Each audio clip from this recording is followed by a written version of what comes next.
There was once a monk who lived where mornings arrived without noise, cold air, tall trees, and a silence that felt complete. One day, a young man came to him. He bowed and said, "Master, I want to come with you." The monk looked at him and asked, "Why do you want to come?" The young man smiled and said, "Whatever you need, I'll do it. I just want to be of use." The monk looked at him for a moment, then turned and started walking. The young man followed.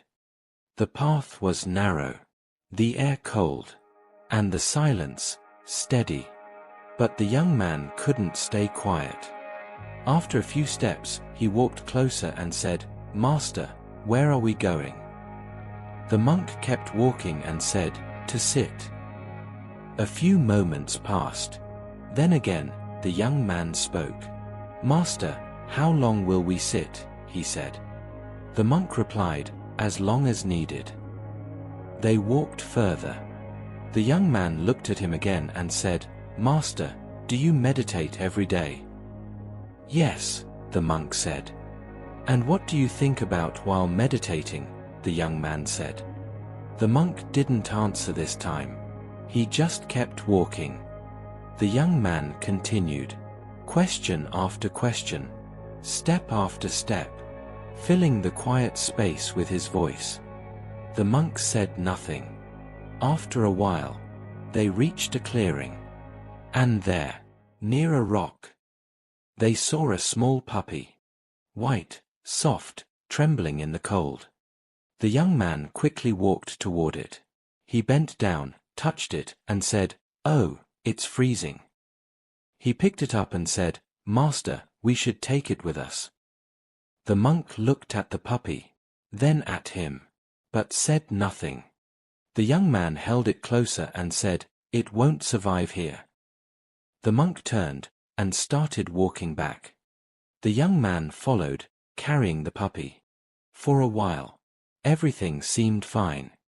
Then, slowly, the puppy began to move. It shifted in his hands, again and again.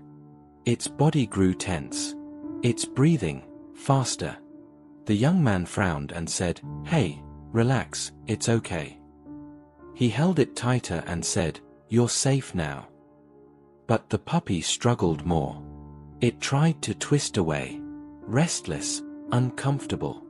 The young man looked worried and said, "Master, something is wrong." The monk stopped. He looked at the puppy, then at him.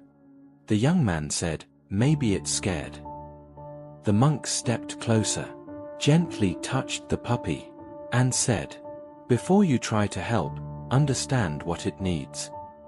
The words stayed. The young man went silent. He looked at the puppy again. The restless movement, the fast breathing, the discomfort that wasn't there before. Without saying anything, he turned and walked back, step by step, through the same path, holding the puppy a little looser. When he reached the spot, he slowly placed it down. For a moment, the puppy stood still. Then it moved, walked a few steps, and settled near the rock again. Its breathing slowed, its body relaxed. The young man turned to walk back, but suddenly stopped. All the questions he had been asking, the silence he had been breaking, the monk, who came to sit, never got that silence. Because of him, he didn't move. He just stood there, quiet. Sometimes, we mistake action for care. We see something uncomfortable, and we rush to change it.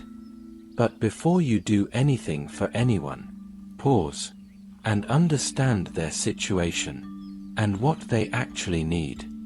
Because when you don't, your help can quietly become harm, and the need to be involved can take away something that was never meant to be changed.